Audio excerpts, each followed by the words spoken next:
The white room was very bright. Too bright for Veltar's eyes. He sat in a metal chair that was too small for his body. His two remaining arms were placed on the cold table in front of him. Where his other two arms used to be, there were only bandages and scars. Across from him sat 5 beings from different worlds. They all looked at him with different eyes. Some had big eyes, some had small eyes, some had no eyes at all, but Veltar could feel them all watching him. The blue-skinned woman spoke first. Her voice was soft but firm. State your name and rank for the record. Veltar's throat was dry. It had been dry for 3 months now, ever since the war ended. I am Veltar of the Catherian Empire. I was a warrior scout, rank level 7. His voice cracked as he spoke. You were part of the invasion force that attacked the human world called Earth? Veltar nodded slowly. Yes, the room was quiet. The only sound was the soft hum of the air system. Veltar could hear his own heart beating. It beat too fast. It always beat too fast now. Tell us what happened, said a tall being with gray skin. Start from the beginning. Veltar closed his eyes. When he did, he could see it all again. The ships. The confidence. The terrible mistake they had made. We were strong, he began. 50,000 warriors. 1,000 ships. The best weapons in the galaxy. We thought it would be easy. He opened his eyes and looked at the panel of judges. The humans looked weak. Their technology was old. Chemical rockets, metal bullets, basic energy shields. We laughed at them. One of the judges leaned forward. This one had 4 arms like Veltar used to have. Why did your empire choose to attack Earth? It was not special, Veltar said. Just another world to add to the empire. The humans were young, new to space travel. We thought they would surrender quickly. Veltar's remaining hands began to shake. He pressed them flat on the table to make them stop, but they did not surrender. No, Veltar whispered. They did not surrender. The blue-skinned judge made notes on a data pad. Tell us about the first contact. When did you know something was wrong? Veltar's mind went back to the day everything changed. 3 months earlier, the Catherian battle fleet hung in space like a dark cloud. Commander Zonkalar stood on the bridge of the flagship, looking at the blue and green world below. Earth looked peaceful, quiet. Scan the planet, Zonkalar ordered. Show me their defenses. The scanner officer worked at his station. Numbers and images filled the main screen. Sir, they have orbital platforms around their world, maybe 200 of them. Their ships are small. Most use chemical fuel. Some have basic energy weapons, Zonkalar laughed. Other officers on the bridge laughed too. Chemical fuel? What is this, the Stone Age? Veltar was standing near the back of the bridge. He was young then, excited for his first real battle. He had trained for years to be part of an invasion force. Sir, said the communications officer, we are receiving signals from the planet. Put it on screen. The image changed. A human face appeared. It was a male with dark hair and serious eyes. He wore a blue uniform. I am Admiral Doyan of the Earth Defense Force, the human said. You have entered our space without permission. Please state your purpose. Zonkalar stepped closer to the screen. I am Commander Zonkalar of the Catherian Empire. We claim this world in the name of the Empire. You will surrender now. Your people will be relocated. Resist and we will destroy your cities. The human admiral was quiet for a moment. Then he spoke again. I understand. Please give us 1 hour to discuss your terms. Zonkalar smiled. See? They know they cannot win. 1 hour, human. Then we begin landing. The screen went black. Veltar remembered feeling proud. This would be easy. The humans were smart enough to know when they were beaten, but something felt wrong. Veltar could not say what it was. Maybe it was the way the human admiral had looked at them. His eyes were too calm. Too ready, sir, said the scanner officer. The human ships are moving. Moving how? Zonkalar asked. They seem to be running away. Many of their orbital stations are powering down. Their larger ships are leaving the planet. Everyone on the bridge laughed again. Cowards, said one officer. This will be easier than we thought, said another. But Veltar watched the scanner display. Something was not right. The human ships were not running in panic. They moved in patterns, like they had a plan. That was the first mistake, Veltar told the judges. We thought they were afraid, but they were not afraid. The gray-skinned judge made a note. What happened next? We waited the hour. Then we began the invasion. The first wave was 5,000 warriors and landing ships. Veltar's voice got quieter. The humans had moved most of their people away from the big cities. We thought this was good. Less fighting. We landed in what they called Seoul. It was almost empty. Almost empty? There were still some humans there. They wore different uniforms than the Admiral. Green and brown colors. They had simple weapons. Old bullets. Chemical explosives. Veltar paused. He touched the scars on his face. One of them was a male called Hyunwoo. We captured him in the first hour. He told us he was a commander of their ground forces. What did he tell you? He laughed. Veltar's voice was barely a whisper now. He laughed and said we had no idea what we had just started. The blue-skinned judge leaned forward. Did you believe him? Veltar looked at his missing arms, at the scars that covered his body. No. We did not believe him. We should have. The room was quiet again. Veltar could feel all the judges waiting for him to continue. The human called Hyunwoo escaped that night. He killed 6 guards and walked out of our camp like it was nothing. We found the guards in the morning. They were arranged in a pattern. A message. What kind of message? Veltar's whole body began to shake. It was the first time we learned that humans do not just fight to win. They fight to make you afraid. The pattern of bodies spelled out words in our language. Words that said, "You are not the hunters here." One of the judges made a surprised sound. How could a human know your language? Veltar looked up at them with eyes full of pain. That was when we began to understand. The humans were not surprised by our attack. They had been waiting for us. The judges watched Veltar as he took a deep breath. His hands were still shaking. The blue-skinned woman pushed a glass of water toward him. "Take your time," she said. Veltar drank the water slowly. It tasted strange.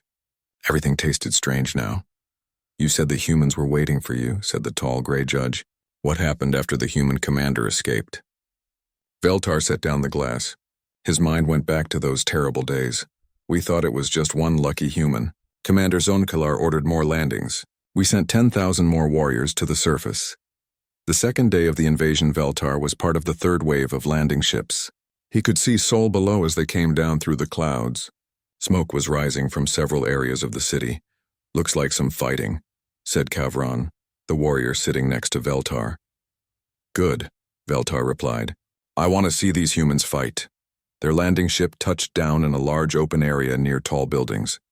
Veltar and his unit ran out, weapons ready. But there was nothing.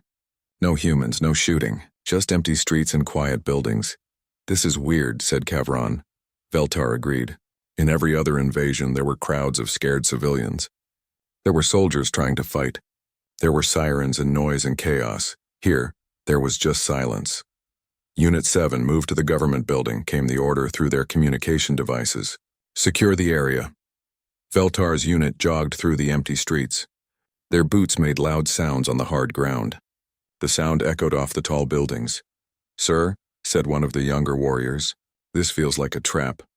"Everything feels like a trap to you, Novak," Kavran laughed. "The humans are hiding. They will come out when they get hungry." But Veltar was starting to think Novak was right.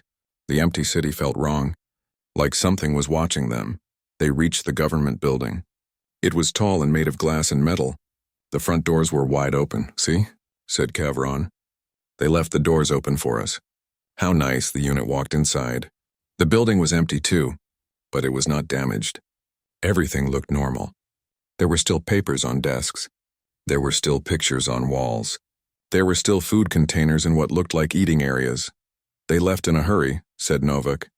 "Or they wanted us to think they left in a hurry," Veltar said quietly. Kavran looked at him. "What do you mean?" "Look around. Really look. Does this look like panic? Or does it look like planning?" The other warriors stopped and looked more carefully. Veltar was right. The building was too neat, too organized. If people had run away in fear, there would be more mess. More broken things. "Scan for life signs," Kavran ordered. Novak pulled out his scanner. He moved it around the room. "Nothing, sir. No humans anywhere in this building." "Good, set up base here. We will use this as our command post." But as they moved deeper into the building, Veltar noticed other things. Small things. A computer that was still warm. A cup of liquid that was still hot. Food that smelled fresh. The humans had been here very recently. Maybe they were still here. That night we learned what humans really are, Veltar told the judges. The four-armed judge leaned forward. What happened? We set up guards around the building. We put sensors everywhere. We thought we were safe. Veltar's voice got very quiet. At midnight, the building started to shake. Veltar woke up to the sound of rumbling. At first, he thought it was thunder. Then he realized the floor was moving. Earthquake, someone yelled. Warriors ran out of the rooms they were sleeping in. The building was shaking harder now. Get outside, Kavron ordered. But as they ran toward the exits, the shaking stopped. Everything was quiet again. False alarm, said Novak. Just a small earthquake. But Veltar was looking at the walls. There were new cracks. Small ones. They ran in straight lines. These are not earthquake cracks, he said. What? Kavron came over to look. Earthquake cracks are random. These are designed. Before Kavron could answer, they heard a sound. A human voice coming from everywhere at once. Hello, Catherian warriors. Everyone grabbed their weapons. They looked around but saw no humans. My name is Jiho. I am a commander of the Earth Defense Force. Welcome to Seoul. The voice was calm. Too calm. You are in a building that my people have been preparing for 3 years. Every wall, every floor, every support beam has been modified. Veltar felt ice in his stomach. You have 2 choices. You can leave now and we will let you go. Or you can stay and see what humans do to invaders, Kavron shouted at the ceiling. Show yourself, coward! The human voice laughed. It was not a happy laugh. Very well. You have chosen. The lights went out. All of them. The building was completely dark. Then the walls started to move. What do you mean the walls moved? Asked the blue-skinned judge. Veltar looked at his missing arms. The humans had rebuilt the inside of their building. The walls could move. The floors could tilt. The ceiling could come down. He paused. It was like being inside a giant machine. A machine designed to kill. In the darkness, Veltar heard his unit screaming. The floor under his feet was tilting. He slid toward what used to be a wall, but now the wall had spikes coming out of it. He grabbed onto something to stop sliding. It was Novak's arm. Help me, Novak yelled. Veltar pulled, but the floor tilted more. Novak's hand slipped away. Veltar heard him scream. Then silence. Emergency lights came on. Dim red lights. Veltar could see the room now. It looked completely different. The walls had moved. The floor had holes in it. Sharp metal pieces stuck out everywhere. Half of his unit was gone. The others were hanging onto pipes or beams, trying not to fall. This is impossible, Kavron yelled. Buildings do not work like this. The human voice spoke again. Human buildings do. We have been studying your species for 20 years. We know how you move, how you think, how you fight. The voice paused. We built this place just for you. More walls moved. Veltar saw a warrior named Tukvan get crushed between 2 moving panels. We know you are strong, the human continued. We know you heal fast. We know your weak points. Something sharp cut Veltar's left arm. He looked down and saw blood. So we built a place that would test all of those things. The ceiling started to come down. Slowly. You have 5 minutes to reach the exit. The path changes every 30 seconds. Good luck, Kavron screamed in rage. Face us like warriors. But there was no answer. Just the sound of moving walls and crushing metal. Veltar started to run. The floor tilted again and he slid into a new hallway. Behind him he heard Kavron yelling for help. He never saw Kavron again. Veltar ran through the changing maze for what felt like hours.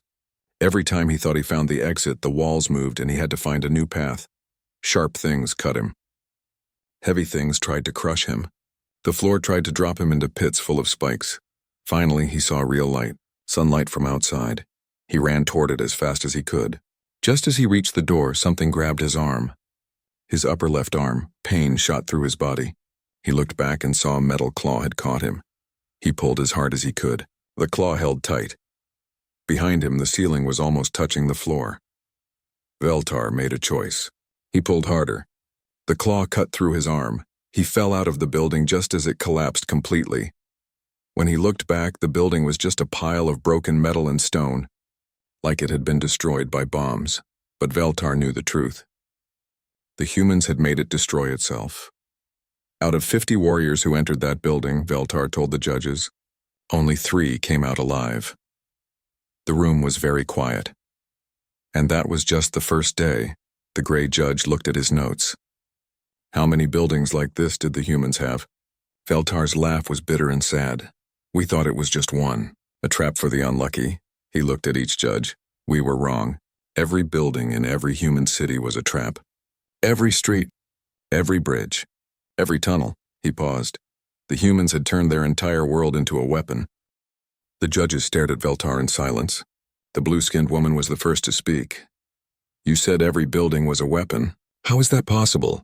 Veltar touched the bandages where his arm used to be. The pain was still there. It was always there. We asked the same question.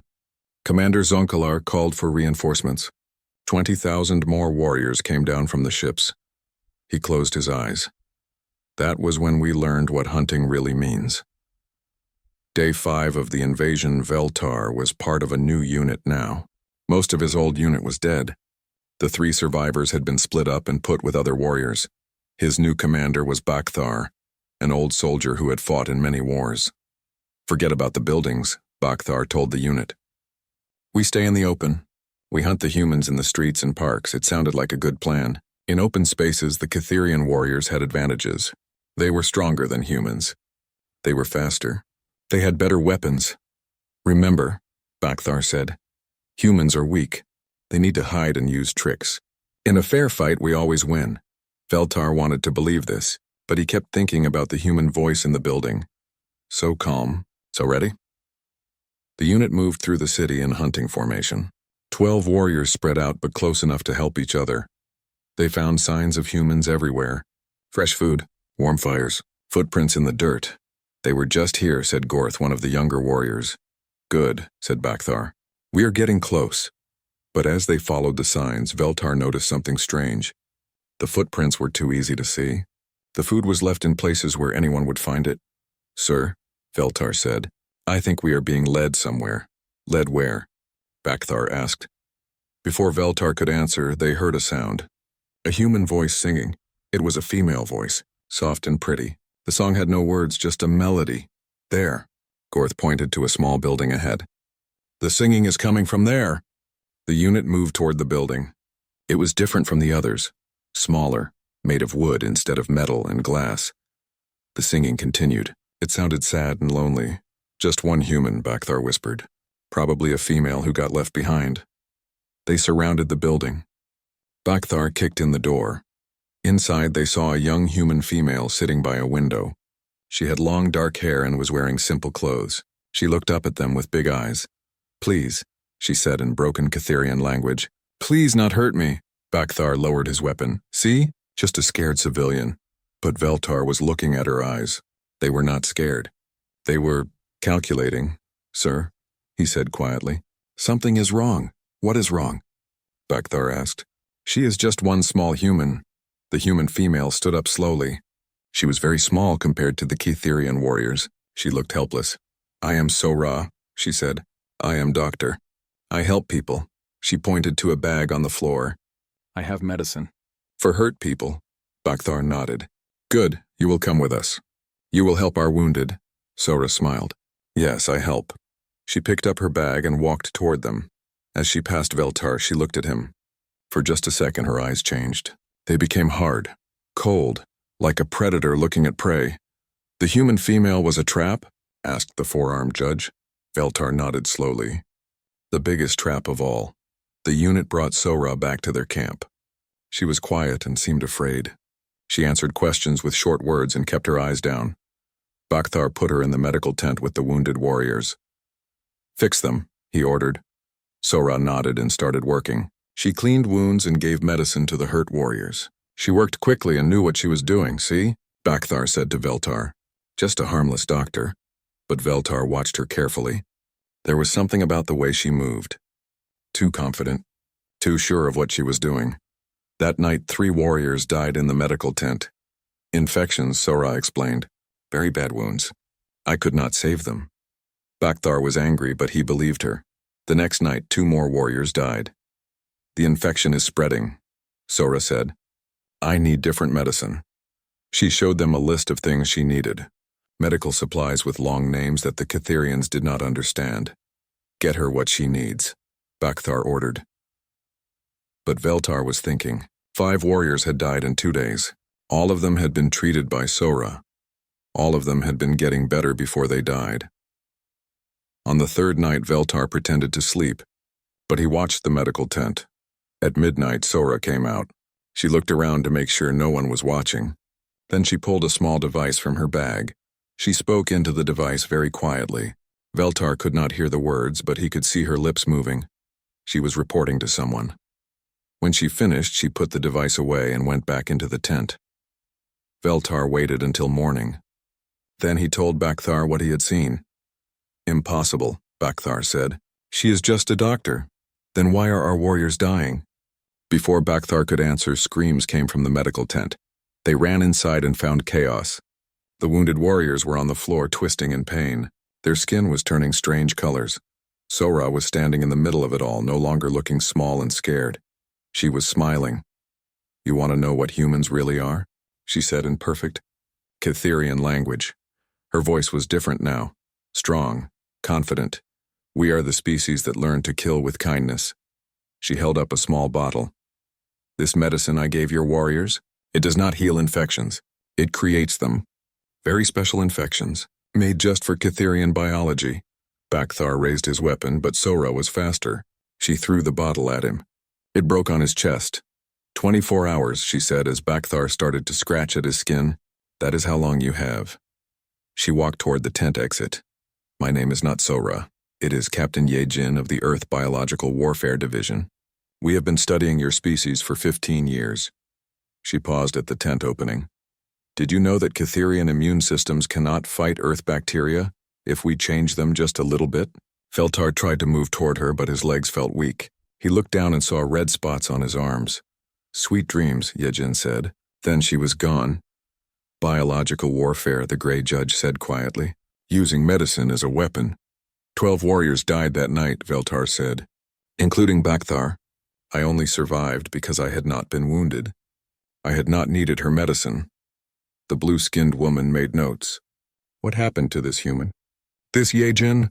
Veltar laughed, but it was not a happy sound. "She walked out of our camp, past all our guards, past all our sensors, like she owned the place." He paused. "Later, we found out she had done the same thing to 6 other camps, pretended to be a helpless civilian, got close to our wounded, killed hundreds of warriors with her medicine. Did you catch her?" "We tried. We sent hunting parties after her for weeks." Veltar touched his missing arm again. "We never found her. But she found us. Again and again. Week 2 of the invasion, Veltar was with a new unit again. His 3rd unit. The other 2 were dead. This time the commander was Vexmore, the smartest warrior in the invasion force. "No more traps," Vexmore said. "No more tricks. We hunt the humans the old way. We track them. We follow them. We never stop until we catch them." It sounded good. Kitherians were excellent hunters. They could track prey for days without rest. They picked up a human trail near the river. "Fresh footprints. Recent scent, 6 humans," Vexmore said, studying the tracks. Moving east toward the mountains. The unit followed the trail. It was easy to see. The humans were not trying to hide. After 2 hours, they found a human campsite. Still warm. Food still cooking over a fire. "They are close," Vexmore said. "We will catch them before sunset." But as they continued tracking, Veltar started to feel strange. Like they were not the ones doing the hunting. Like something was hunting them. "Sir," he said, "how long have we been following this trail?" Vexmore checked his time device. 4 hours. "And we have not caught them yet?" 6 humans on foot. Vexmore frowned. "Humans are good at running. They will get tired soon." But another hour passed. Then another. The trail kept going, fresh, easy to follow. "Always just out of reach, sir," said one of the warriors. "This does not feel right." "What do you mean?" Vexmore asked. "Look at the footprints. They are the same depth as they were hours ago. If the humans were getting tired, the prints would be deeper. Heavier." Vexmore knelt down and studied the tracks more carefully. "You are right. These humans are not getting tired at all." That was when they heard the laughter. Human laughter coming from all around them. "Very good," called a voice. "You figured it out." A human male stepped out from behind a tree. He was tall and lean, wearing green clothes that made him hard to see. "I am Wu Jin," he said. "Welcome to my forest." More humans appeared. They came out of hiding places that the Kitherians had walked right past. "We have been taking turns making the trail," Wu Jin explained. One of us runs ahead and makes fresh tracks. The others rest and wait. He smiled. You have been following us in circles for 6 hours. Very impressive stamina, by the way. Vexmore raised his weapon. Enough games. But the humans were already moving. They scattered in different directions, disappearing into the forest like ghosts. Catch us if you can, Woojin called. His voice seemed to come from everywhere at once. The Catherian unit chased them, but every time they got close to one human, 3 more would appear from different directions. The chase went on for hours. The humans would show themselves just long enough to make the Catherians change direction.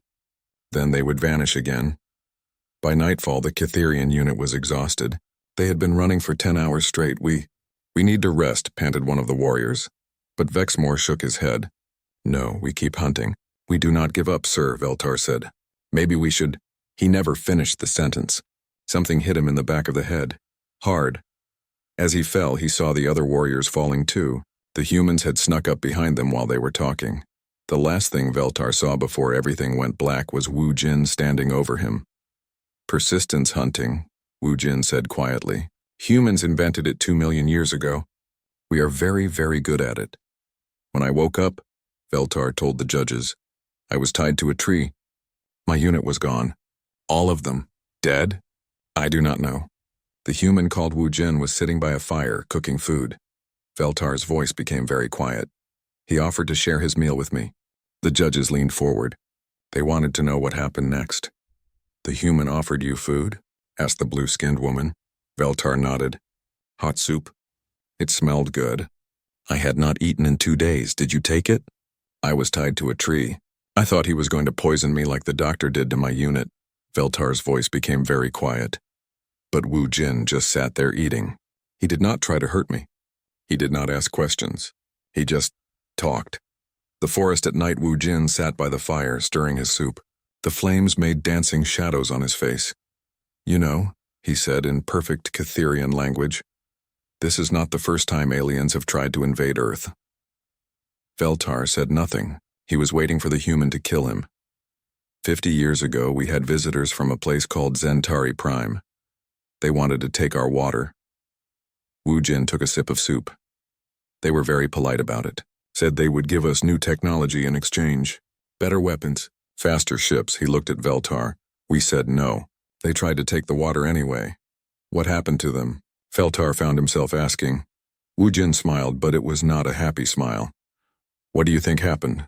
Veltar felt cold even though the fire was warm. 20 years ago, Woojin continued, we had visitors from the Morgek Empire. They wanted to use humans as workers. Slaves. He stood up and walked closer to Veltar. They had better technology than the Zentari, stronger ships, energy weapons that could destroy cities, and same result. Woojin went back to his soup. 10 years ago, the Volcari came. They wanted Earth for a military base, said our planet was in a good location. He laughed quietly. They brought an army of 100,000 soldiers, best-trained warriors in their sector. Veltar was starting to understand. You defeated them too. We did not just defeat them, Woojin said. We studied them. We learned from them. Every species that tries to invade us teaches us something new. He pointed at Veltar. Your people are teaching us about biological warfare, about hunting techniques, about ship design. Why are you telling me this? Woojin finished his soup and put the bowl down. Because tomorrow you are going home. Home? Back to your invasion fleet. You will tell your commander what you have seen. You will tell him that humans are not easy prey. Veltar stared at him. You are letting me go? Yes, but first you need to see something. The next morning, Woojin untied Veltar and led him through the forest. They walked for an hour without talking. Finally, they reached the top of a hill that looked down on the city. Veltar could see the Catherian invasion camps spread across the landscape. Hundreds of camps with thousands of warriors, but he could also see something else. Look closer, Woojin said, handing him a viewing device. Veltar looked through the device. Now he could see details. Every Catherian camp was surrounded, not by human soldiers but by empty space, dead zones where nothing moved. What am I looking at? Mines, Woojin said simply. Buried explosives. Your warriors do not know they are trapped. Veltar moved the viewing device to look at different camps. They were all the same. surrounded by hidden death. But that is not all, Wu Jin continued. He pointed to the sky. At first, Veltar saw nothing. Then he noticed small dots moving among the clouds. Human aircraft? Drones, unmanned flying machines. Each one carries enough explosives to destroy a city block. Veltar counted the dots. There were hundreds of them. Your invasion fleet in orbit thinks they control the space around Earth, Wu Jin said. But look at this. He showed Veltar another device. This one showed pictures from space. Veltar saw the Catherian ships hanging in orbit around Earth. 50,000 warriors. 1,000 ships. But he also saw something else. Tiny objects moving between the ships. Too small to show up on Catherian scanners. Human satellites, Wu Jin explained. We launched them before you arrived. They look like space debris, but each one is actually a bomb. Veltar felt his blood turn cold. You could destroy our entire fleet. We could have destroyed it 3 weeks ago. The moment you arrived. Then why did you not? Wu Jin looked at him with those calm human eyes.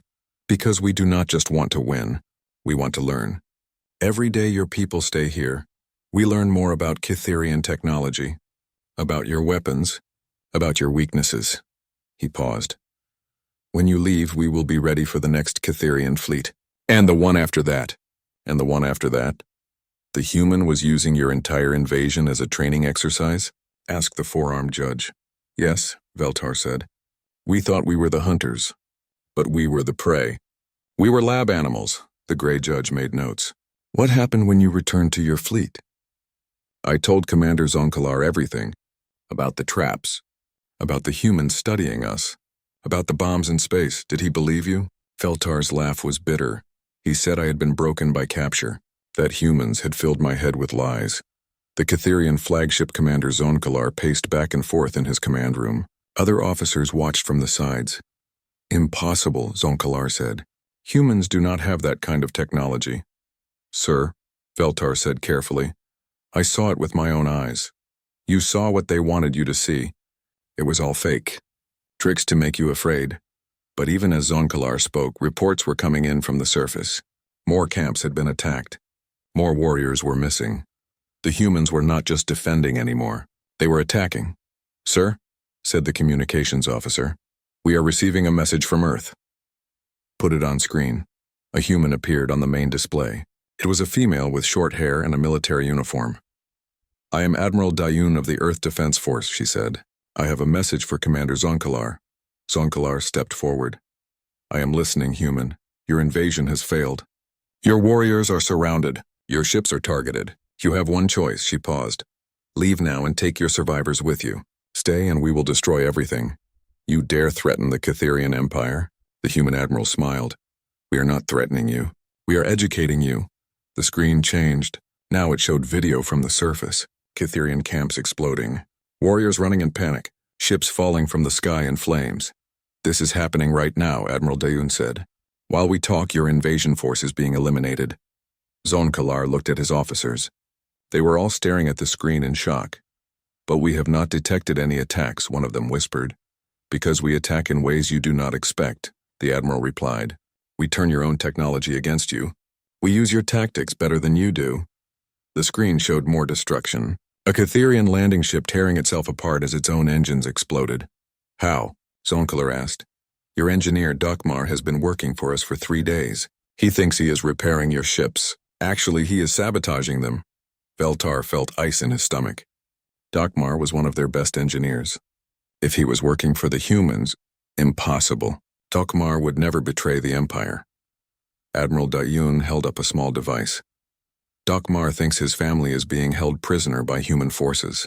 We told him we would kill them if he did not cooperate. She paused. Of course, we have not actually captured his family. They are safe on his homeworld. But Dokmar does not know that. You made him think. We studied Catherian psychology. We know what motivates you. Fear for family is your greatest weakness. The Admiral leaned forward.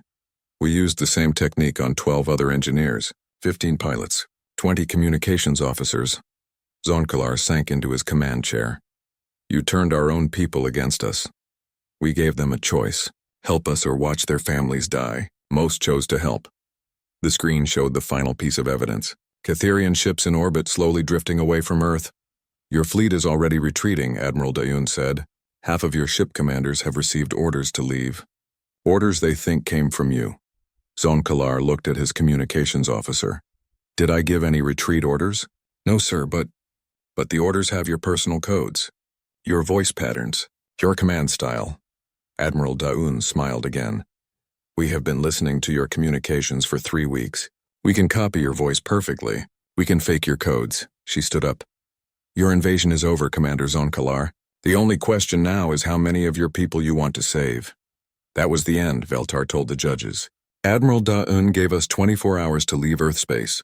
If we stayed longer, she would activate all the bombs. The blue-skinned judge looked at her notes. How many Catherian warriors survived? 847 out of 50,000. The room was silent. The humans let exactly that many escape, Veltar continued. Not one more. Not one less. They planned it that way. Why?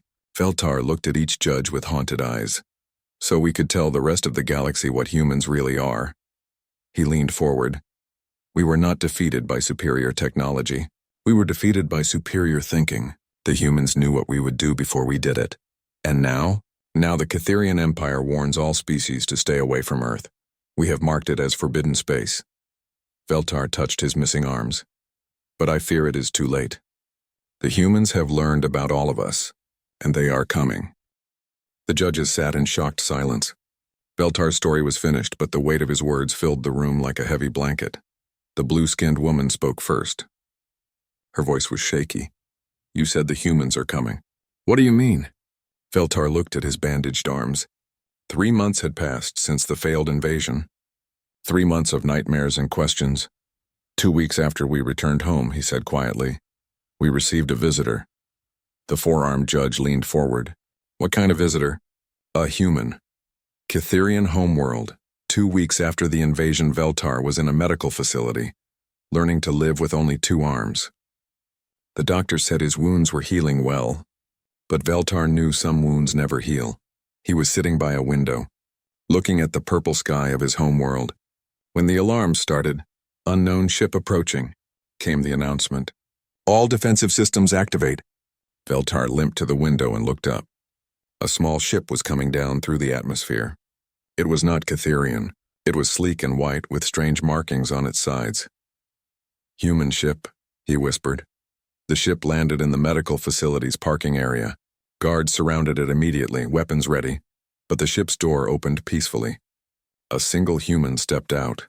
It was a male, tall and thin, wearing a simple blue uniform. He had gray hair and calm eyes. He raised his hands to show he had no weapons. I am Ambassador Chang Ho of Earth, he said in perfect Catherian language. I come to speak with the survivor Veltar. The guards looked confused. How did this human know Veltar's name? How did he know where to find him? But they brought Chang Ho inside. Veltar met him in the medical facility's main room. Hello, Veltar, Chang Ho said, sitting down across from him. I hope you are feeling better. How do you know my name? We know all the survivors, all 847 of them. We have been watching you since you returned home. Veltar felt that familiar ice in his stomach. Watching us, of course. Did you think we would just let you go without keeping track of you? Chang Ho smiled gently. We wanted to make sure you were telling the right story. The right story? The true story? About what happened on Earth? About what humans are capable of? Chang Ho reached into his bag and pulled out a data pad. This contains everything your people need to know about humanity. Our history, our capabilities, our plans for the future. He set it on the table between them. We want the galaxy to understand us, before anyone else makes the same mistake your empire did. Veltar stared at the datapad. Why are you giving this to me? Because you survived our lessons. You understand what we are, and you are going to help us teach the rest of the galaxy. The human gave you information about their species? Asked the gray judge. Everything, Veltar said. Military capabilities, technology levels, population numbers, even their weaknesses. Why would they do that? Because they wanted us to be afraid. Veltar activated a holographic display in the center of the room. Images appeared in the air above the table. This is what Chang Ho showed me. The first image was Earth itself, blue and green and beautiful. Earth looks peaceful, Veltar said, but this is what it really is. The image changed. Now it showed Earth surrounded by thousands of objects. Satellites, space stations, weapons platforms. They have turned their entire solar system into a fortress. Every asteroid has sensors. Every moon has weapon systems. Another image appeared. This one showed human cities. Every building can become a weapon. Every street can become a trap. Every citizen is a potential soldier. The judges stared at the images in horror. But this is not the worst part. Veltar continued. New images appeared. These showed other worlds, other species. Humans have been watching the galaxy for over 100 years. They have ships we cannot see, agents we cannot detect. They know everything about all of us. One image showed a Zephyrian city. Another showed a Mandorian military base. A third showed a Quellan research facility. Chang Ho told me humans have visited every world in the Galactic Council. They have studied every species. They know our strengths, our weaknesses, our fears. The blue-skinned judge spoke in a shaky voice. How is that possible? Because humans are not like us. We conquer to expand. We fight to control. Humans do something different. Veltar paused. They prepare. The medical facility on the Catherian home world Chang Ho was showing. Veltar more images on his datapad. Your species has been at war for 3,000 years, he said calmly. You have conquered 47 worlds. You think you are the greatest warriors in the galaxy. He showed an image of human history. Humans have been at war for 10,000 years. We have fought each other on one world for longer than your entire civilization has existed. The image changed to show human weapons. Every weapon you have, we invented first. Every tactic you use, we perfected centuries ago. Chang Ho looked directly at Veltar. You came to Earth thinking you were the predators. But humans are what predators become when they fight each other for 10,000 years. What are you? Veltar whispered. We are what happens when prey becomes too dangerous to hunt. Chang Ho closed the datapad. Your invasion taught us about Catherian military doctrine. Now we know how to defeat any Catherian force anywhere in the galaxy. He stood up to leave. But we did not just learn about Catherians. Every species that has tried to invade Earth has taught us something. The Zentari taught us about energy weapons. The Morgek taught us about space combat. The Volcari taught us about advanced tactics. And us? You taught us about biological warfare, about hunting techniques, about fear. Chang Ho walked toward the door. We are grateful for the education. The holographic display showed one final image. It was a map of the galaxy with lines connecting different worlds. This, Veltar said, is what Chang Ho showed me last. The lines formed a web that connected every inhabited system in known space. Human trade routes? Asked the four-armed judge. No, Veltar said quietly. Invasion routes. The room fell silent. Chang Ho told me that humans have decided the galaxy is too dangerous. Too many species like us looking for new worlds to conquer. Veltar deactivated the display. They are not going to wait for the next invasion. They are coming to us first. The judges looked at each other with growing fear. When? Asked the gray judge. Chang Ho said they would give the galaxy 1 year to reorganize. 1 year to stop all aggressive expansion. 1 year to prove we can live in peace, and if we cannot. Veltar stood up slowly, using his remaining arms to support himself. Then they will do to the entire galaxy what they did to us. They will hunt us, study us, defeat us, one species at a time. He walked toward the door of the interrogation room. The difference is, next time they will not let survivors escape to tell the story. The blue-skinned judge called after him. What do you think we should do? Veltar stopped at the door. He did not turn around. I think we should pray that Chang Ho was lying, that humans are not as powerful as he claimed. He paused. But I know he was not lying. I saw what they did to 50,000 Catherian warriors with technology from the Stone Age. So what happens now? Now we find out what humans can do with modern technology, and an entire galaxy to practice on. Veltar opened the door. I suggest you start writing surrender agreements. You are going to need them. 6 months later, the Galactic Council chambers were in chaos. Reports were coming in from across the galaxy. Human ships had been seen in 17 different systems. Not invasion fleets, single ships, small crews. But everywhere they went, things changed. Corrupt governments fell overnight. Aggressive military leaders disappeared. Slave trading operations simply stopped. The humans were not invading. They were fixing, quietly, efficiently, without asking permission.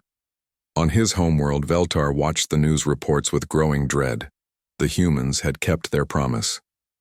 They had given the galaxy 1 year to change, but they had not waited for the year to end before starting their work.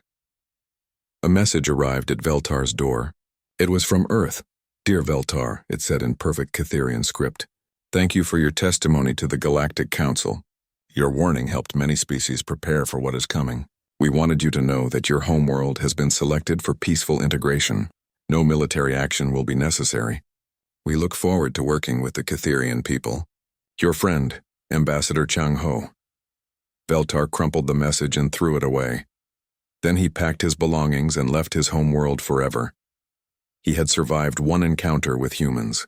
He would not stay for the second. Behind him, the purple sky of his homeworld began to fill with new stars, stars that moved with purpose, stars that had come to stay. End of record, the testimony of Veltar, former warrior scout of the Catherian Empire, was transmitted to all member species of the Galactic Council. It remains the only first-hand account of human military capability from a surviving enemy combatant. The location of Veltar is currently unknown. The last confirmed sighting was of him purchasing passage on a transport ship bound for the edge of explored space. The ship never reached its destination. Human Ambassador Chang Ho, when asked about Veltar's disappearance, stated only, "Some lessons require more than one teaching." Earth's integration of the Galactic Council was completed within 2 years. No military resistance was encountered. Humans now serve as peacekeepers for the galaxy. They are very good at their job.